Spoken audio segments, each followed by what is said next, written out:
শেখ হাসিনা জাতীয় যুব উন্নয়ন ইনস্টিটিউট আছে। আমরা এটার নাম পরিবর্তন করতে চাই ল অ্যান্ড অর্ডার রিএনফোর্সমেন্ট, এবং আমি আজকে সচিবালয়ে এখানে এসেও সেটাই ফেস করছি যে ল অ্যান্ড অর্ডার সিচুয়েশনের জন্য আমাদের নারী বিশ্বকাপটা আমাদের বাংলাদেশে ভেন্যু হওয়ার ক্ষেত্রে একটা হুমকির মুখে আছে। তো এই বিষয়ে আমরা আজকে কিছু আলোচনা করেছি বিসিবির সাথে, এবং আজকে মন্ত্রণালয়ে এসে সবার সাথে আলোচনা করে আমার ভালো লেগেছে, এবং আমার মনে হয় আমরা একসাথে ভালোভাবে কাজ করতে পারবো। তো আমরা তিনটি সিদ্ধান্ত কিংবা প্রসেস যদি বলি, তিনটে বিষয় উপনীত হতে পেরেছি। প্রথম হচ্ছে যুব ক্রীড়া মন্ত্রণালয়ের অধীনে শেখ হাসিনা জাতীয় যুব উন্নয়ন ইনস্টিটিউট আছে। আমরা এটার নাম পরিবর্তন করতে চাই, যেহেতু বাংলাদেশে একটা ম্যাসাকারের সাথে শেখ হাসিনার নাম জড়িত আছে এবং হাজার সহস্র ছাত্র জনতা মারা গিয়েছে। আমরা মনে করি তিনি এর সাথে সরাসরি যুক্ত, এবং সেই জায়গা থেকে এটা শুধু আমাদের মন্ত্রণালয়ে না, প্রত্যেকটি স্থানে এটা করা হবে। তো শেখ হাসিনা জাতীয় যুব উন্নয়ন ইনস্টিটিউটের নামটা আমরা পরিবর্তন করে বাংলাদেশ জাতীয় যুব উন্নয়ন ইনস্টিটিউট করছি, এবং এই বিষয়ে প্রসেস চলমান থাকবে এবং দ্রুতই এটা কমপ্লিট হবে। আর নারী টি-20 বিশ্বকাপের বিষয়ে আমরা বিসিবির সাথে কথা বলেছি। যেই ইস্যুগুলো হচ্ছে তার মধ্যে সবচেয়ে গুরুত্বপূর্ণ হচ্ছে সিকিউরিটি এনশিওর করা। সিকিউরিটি এনশিওর করার ব্যাপারে স্টেট লেভেল থেকে কিছু কাজ করার ব্যাপার আছে। আমি আজকেই যমুনাতে গিয়ে ইউনুস স্যারের সাথে এই বিষয়ে বিস্তারিত কথা বলবো, এবং তিনি একজন ক্রীড়াপ্রেমী মানুষ, তিনি অবশ্যই এটিতে আমাদেরকে সহযোগিতা করবেন, এবং স্টেট লেভেল থেকে সিকিউরিটিটা আমরা এনশিওর করবো। আমরা ইউএনের সাথেও কথা বলবো যাতে তারা সাজেস্ট করে কিছু দেশের ট্রাভেল রেস্ট্রিকশনস আছে সেগুলো যাতে সমাধান করা যায়।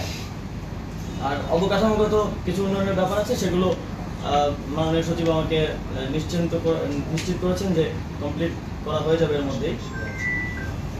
এবং বিসিবির বিষয়ে, যেহেতু বিসিবি একটি অটোনমাস ফেডারেশন, তো সিদ্ধান্ত তো আমরা দিতে পারবো না, আমরা বিসিবি থেকে সাজেশন নিতে পারবো, তাদেরকে সাজেশন দিতে পারবো। সো বিসিবির সভাপতি অনুপস্থিত আছেন। অবশ্যই একটা ফেডারেশনকে ওয়ার্ক করতে হইলে তার সবগুলো অর্গান ঠিকভাবে ভালোভাবে কাজ করতে হয়। সভাপতির মধ্যে গুরুত্বপূর্ণ দায়িত্ব যিনি আছেন তিনি অনুপস্থিত আছেন, কিন্তু বিসিবি যেহেতু একটা অটোনমাস ফেডারেশন আইসিসির অধীনে, এই বিষয়ে আমরা সিদ্ধান্ত নিতে পারবো না। আমরা সাজেস্ট করেছি যারা বিসিবির ডাইরেক্টরস আছেন তারা এই বিষয়ে লিগেলি কীভাবে আইসিসির লিগেল ফ্রেমওয়ার্কের মধ্য থেকে কীভাবে এই বিষয়টি সমাধান করা যায় এবং অন্তর্বর্তীকালীন সময়ের জন্য কাউকে নিয়োগ করা যায় কিনা সে বিষয়ে তারা আমাদেরকে পরবর্তীতে রিপোর্ট করবে, এবং এই বিষয়ে আমরা প্রসিজারটা চালু রাখবো। তো এই তিনটি সিদ্ধান্ত কিংবা প্রসেস যাই বলেন আজকে আমরা উপনীত হতে পেরেছি, এবং সামনে আরও আজকে আমি সময় দিতে পারছি না, কারণ আমাদের আপনাদের প্রধান বিচারপতির শপথ গ্রহণ অনুষ্ঠান আছে। তো আমরা আরও বিস্তারিত কথা বলবো, আমি আবার এসে হয়তো আরও বিস্তারিত কিছু বিষয়ে সিদ্ধান্ত আমরা নিতে পারবো। আপনি বাংলাদেশ ক্রিকেট বোর্ডের কথা বললেন যে বাংলাদেশ ক্রিকেট বোর্ড আপনার বডি বা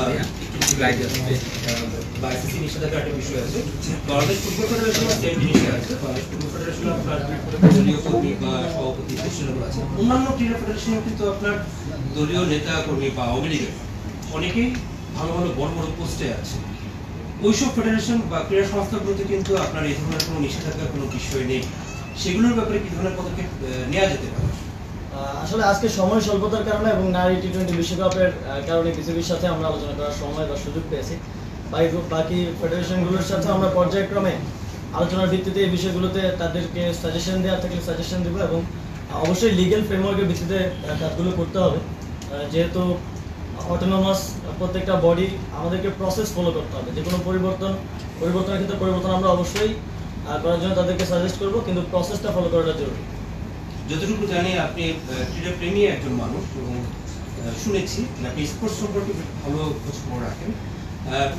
জানতে চাই যে বাংলাদেশের স্পোর্টসে যেহেতু আপনি এখন দায়িত্বে আছেন, স্পোর্টসের বাজেট কীরকম, কোন খাতে কীরকম, সেটার ব্যাপারে কি কোনো ধারণা আগে ছিল কিনা বা এখন কোনো পেয়েছেন? আসলে স্যার আজকে আসছেন, আমরা কার্যক্রম সম্পর্কে বলেছি, স্যারকে বাজেট সম্পর্কে আমরা বিস্তারিত ধারণা দিব।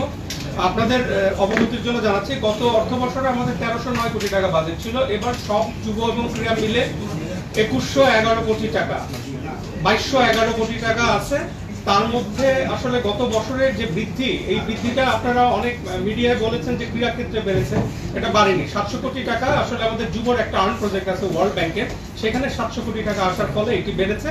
এছাড়া যে নর্মাল বৃদ্ধি সেটা 10% নিচেই আছে। আমরা মাননীয় উপদেষ্টা মহোদয়কে বাজেট নিয়ে টোটাল ব্রিফ করব এবং আমাদের বাজেট আরো এক্সপিডাইট করার জন্য পরবর্তীতে বাড়ানোর জন্য, ক্রীড়া ক্ষেত্রে ভূমিকা রাখা বা সাফল্য পাওয়ার জন্য সেটা ইনশাল্লাহ আমরা চেষ্টা করে যাব। ধন্যবাদ। আপনি ভালো যাবেন। খুবই সংক্ষেপে, অনেকেই বলছেন যে আপনি দায়িত্ব নেওয়ার পরে ক্রীড়া ক্ষেত্রেও যে গত 16-15 বছরে বিভিন্ন বৈষম্য হয়েছে, অনিয়ম দুর্নীতি হয়েছে, ঢেলে সাজানোর একটা কথা শোনা যাচ্ছে। আসলে কি আপনি ঢেলে সাজাতে চান কিনা? আমরা পুরো দেশকে ঢেলে সাজাতে চাই এবং সেটা আমরা আসলে ব্যক্তির জায়গা থেকে নয় যে একজন ব্যক্তিকে পরিবর্তন করে দিলে আমার হয়ে গেল। আমরা সিস্টেমটাকে ঢেলে সাজাতে চাই। আমরা একটা সিস্টেম করে দিয়ে যেতে চাই এই অন্তর্বর্তীকালীন সরকারের অধীনে, যাতে করে যে ব্যক্তি আসুক সে ওই সিস্টেম ফলো করার মাধ্যমে এই যে দুর্নীতির কথা বলছেন কিংবা অনিয়মের কথা বলছেন সেগুলো যেন আর কখনোই ফিরে না আসতে পারে। সিস্টেম পরিবর্তনের কথা বলছেন, সেই সময়টা পাবেন কিনা বা আপনারা কতদিন থাকতে চান বা কি? থাকতে চাওয়ার বিষয় নেই এখানে। বাংলাদেশের জনগণ একটি স্বতঃস্ফূর্ত গণ অভ্যুত্থানের ভিত্তিতে এবং একটি রিফরমেশনের দাবিতে যে গণ অভ্যুত্থান হয়েছে তার ভিত্তিতেই আমাদেরকে দায়িত্ব দিয়েছেন। আমরা সেই দায়িত্ব পালন করব। আমরা যতদিন দরকার ততদিনই থাকবো এই দায়িত্ব পালন করার জন্য। আমাদের যারা আছেন আমাদের অন্তর্বর্তীকালীন সরকারে কারোরই আসলে ক্ষমতা ধরে রাখার বা ক্ষমতায় থাকার অভিলাষটা নেই। আপনারা দেখতে পারেন সেখানে শিক্ষক আছেন, মানবাধিকার কর্মী আছেন, আমরা ছাত্ররা আছি। মাননীয় উপদেষ্টা, সেটি হচ্ছে আমার একটা প্রশ্ন। সেটি হচ্ছে যে ভোটগুলো রয়েছে, আমরা দেখি যে সেখানে পলিটিক্যাল প্রভাব থাকে প্রচন্ড পরিমাণে। সেই পলিটিক্যাল প্রভাব মুক্ত করার জন্য আপনারা স্থায়ী কোনো ব্যবস্থা অথবা এই অন্তর্বর্তীকালীন সময় করে যাবেন কিনা? ভোটগুলোর ব্যাপারে, ভোটগুলো যেহেতু অটোনমাস, তো সেগুলোর ব্যাপারে সিদ্ধান্ত নেওয়ার ক্ষেত্রে আমাদেরকে লিগেল ফ্রেমওয়ার্কগুলো আরো ভালো করে স্টাডি করতে হবে। তো আমি তো সেই সময়টা পাইনি। আমি আজকে প্রথম এসেছি এবং আজকেও বেশিক্ষণ সময় দিতে পারছি না, যদিও ইচ্ছা ছিল। তো আমরা সেগুলো স্টাডি করব এবং এর মধ্যে দিয়ে একটা স্থায়ী সমাধান করার জন্য কোনো স্টেপ নেওয়ার মতো সুযোগ থাকলে আমরা অবশ্যই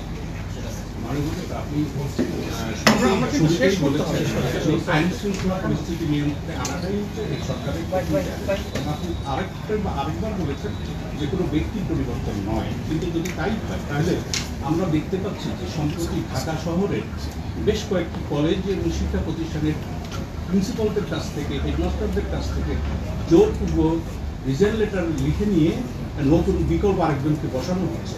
আসলে এই কর্মটার দিকে আপনাদের সায় আছে কিনা? যদি না থাকে, আপনি বলেছেন যে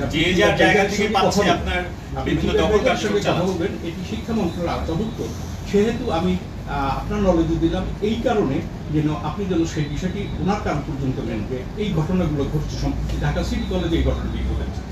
দেখুন, এই বিষয়গুলোতে যারা অপরাধী ছিলেন বিভিন্ন বিশ্ববিদ্যালয়ে কিংবা কলেজের দায়িত্বশীল যাদের দায় আছে, অনেকগুলো ঘটনায় আন্দোলন চলমান সময়, তো সেই জন্য ক্ষোভের জায়গা থেকে অনেকে হয়তো করছেন, আবার অনেকে হয়তো কোনো স্বার্থের জায়গা থেকেও হয়তো করছেন। আমরা সবার প্রতি আমাদের সাজেশন থাকবে অবশ্যই আইনগতভাবে যাতে সেটা করা হয় এবং প্রসেস ফলো করা হয়। আমাদেরকে অবশ্যই প্রসেস ফলো করতে হবে। যদি প্রসেস ফলো না করা হয় তাহলে এটা একটা কেওস সিচুয়েশনের দিকে চলে যাবে। আমি আজকের জন্য শেষ করতে চাই।